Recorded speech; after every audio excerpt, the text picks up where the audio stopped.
All right, hello everyone. Yes, I'm back on video and it's Tuesday.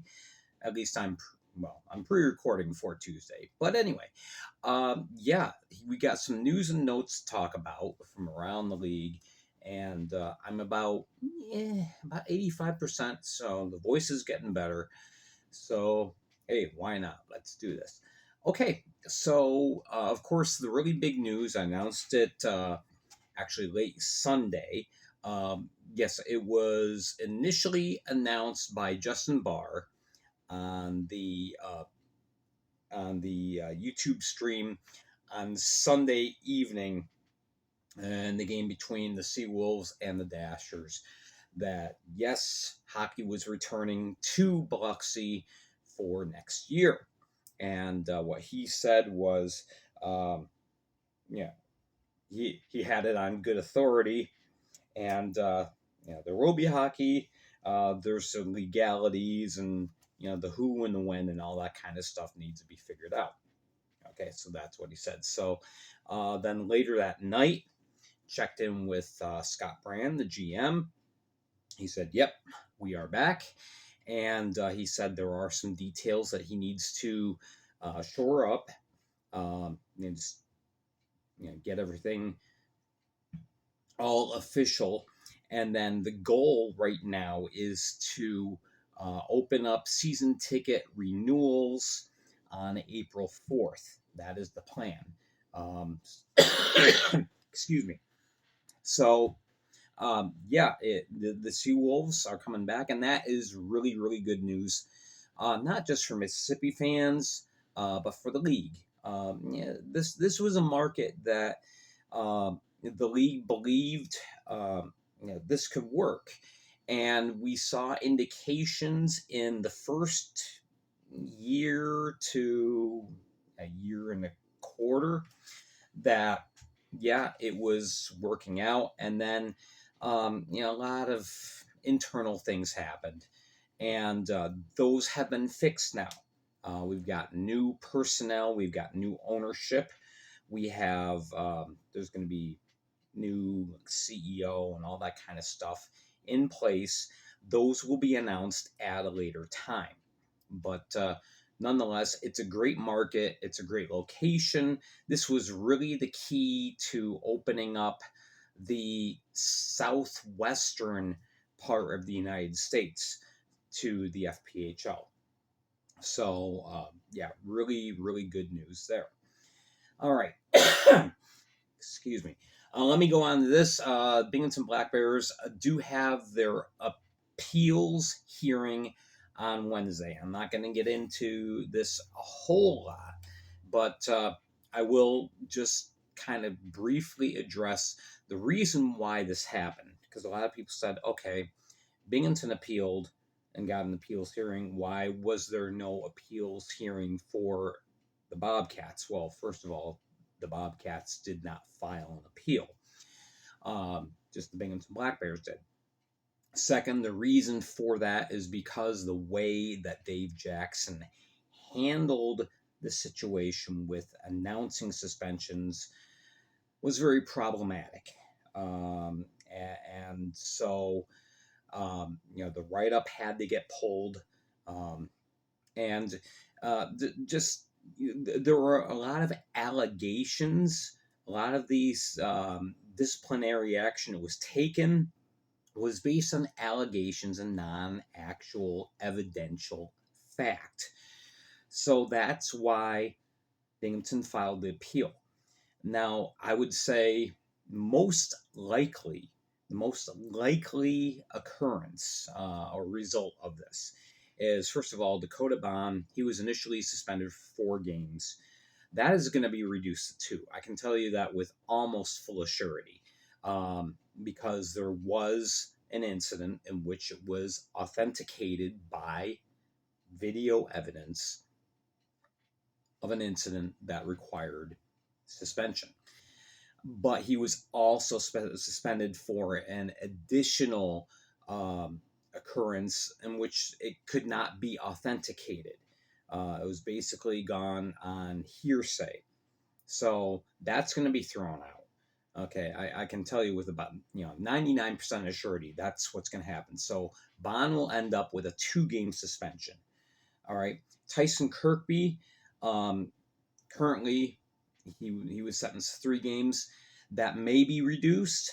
It may be kept as is. But again, the way in which Dave Jackson worded things was extremely um, inconsistent and problematic. The suspension to Brant Sherwood, I kind of expect that it will be upheld, that the end result will be, yeah, he was suspended for 5 games. We're going to keep that. It could get changed, but I think the most likely outcome is that his suspension stays the same. All right, we will find out through the day tomorrow, and when it is announced, I will post it on Facebook and announce it. All right. Excuse me. All right. Blue Ridge Bobcats, I want to highlight something great that happened this last weekend. If you missed it, um, there was a situation at the end of the game Saturday against the HC Venom. The Venom went to go to their hotel. Bus broke down.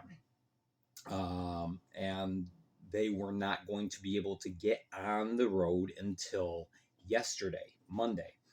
So they had lodging, but they did not have um, their per diem for food. There was no way of getting that for them. So many members of the Blue Ridge community stepped up and took care of the players and made sure that they got uh, really good meals, and that they were able to kind of get out and about.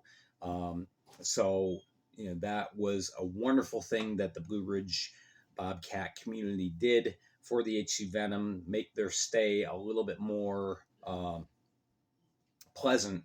I mean, nobody wants to be stuck, 10 hours away from home and a broken down bus, but that was a situation that was handed to them, and the community really stepped up, made them feel very welcomed and taken care of. And my thank you to all those who stepped up and volunteered and made sure that the guys were fed. Um, Thank you so much for doing that. That's awesome. And so shout out to you guys. All right. Speaking of the Venom, getting back to hockey related stuff. Um, so yeah, busy week for the HC Venom. 5 games in 5 nights. Obviously, not an ideal situation. However, it's what was kind of uh, the hand that was forced due to trying to reschedule all the games that had to be made up from the initial problems back in November. So the Venom, yeah, they're going to get their metal tested this weekend. They have games on Wednesday against Danbury at home, and then Thursday they'll be hosting the Dashers, and then as soon as that game is over, they hit the road and take the approximately 10-hour trip to Michigan. Friday, they will be playing the Port Huron Prowlers, and then these 2 matchups against the Motor City Rockers. That's a team they're trying to catch. Those are going to be huge. I will definitely be watching and covering those games this weekend. So, right now, as it stands, Motor City is 7 points above the HC Venom for that final playoff spot. Depending on how things pan out, especially with these 2 games, um, we could have an interesting problem. The Venom will have made up all the games, or most of the games, in hand, with the exception of 2 games. Right now, they only have 54 games scheduled. They're trying to figure out some way, somehow, the league, that is, of the 2 matchups that need to get scheduled with the Columbus River Dragons. But when you play them, that is the problem. And that is the issue. When and where and all that kind of stuff. So, It may be a moot point. Okay, for Columbus, I think I've mentioned it the last couple of days. I think they're pretty much locked into that third place spot in the Continental Division. I don't think 2 games is really going to make much of a difference for them. For the H2 Venom, it could make all the difference in the world, especially if they make up some points on Motor City. And if they get within 6 points, well, then, yeah, those 2 games are crucial. So I'm not sure how this is going to pan out. The league is still working on things.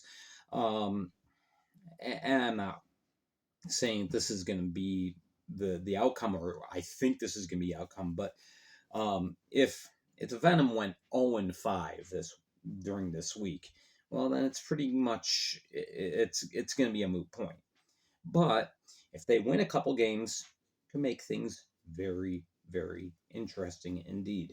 So we'll see if there's something can be done as far as 1 or 2 of those games being made up. Because there's not much time left. I mean, we're down to the last 4 weeks of the season. And as it is, the Venom's schedule is insane. As you can see, 5 games of 5 nights. That's just not ideal. But again, that's what it came down to. Final piece of news, Columbus River Dragons, speaking of them, they were able to purchase a couple of brand new Zambonis, and that is great. If you don't know, the Zamboni is a very important part of a team's operations. If you don't have a working Zamboni, you got ice that is not the best, not in the best condition, could be in unsafe condition. That's not good. So they have had issues on and off with their Zamboni. So is Mississippi, but that's another story. Columbus took care of their issues. They got these nice 2 black shiny machines, and so that will definitely help them for the remainder of this year and going forward as well. So that is a little look at news and notes from across the league. I am waiting for some more information. I put in a message. I can't say a call. Put in a message to Ian Rosens, who is the GM of the Indiana Sentinels, trying to find out what's the timeline looking like. Are we looking at an official announcement for the team in the near future? If so, when? What kind of things might be announced, all that kind of good stuff. So I'm waiting to hear back from Ian, and hopefully we'll get more details in regards to the proposed Indiana Sentinels expansion team for next season. And that wraps it up. So I am Gary Ryan here on YouTube for you. Of course, follow me on Facebook. That's the central part of the Fed League Flash. And Wednesday, Thursday, Friday, keep an ear on the Flash Audio Network. I'm back with that, getting that done again tomorrow on the Flash Audio Network. We will be recapping 1 game, and actually, no, we won't be recapping a game. We'll take a quick look at it. And we're also going to do power rankings as well. So there you go. Thank you so much for watching. Appreciate it. Appreciate all your support. Make sure you're following, liking, subscribing, signing your life away, all that kind of good stuff. All right. Thank you so much. I'm Gary Ryan for the Fed League Flash, and we will catch you tomorrow on the Flash Audio Network.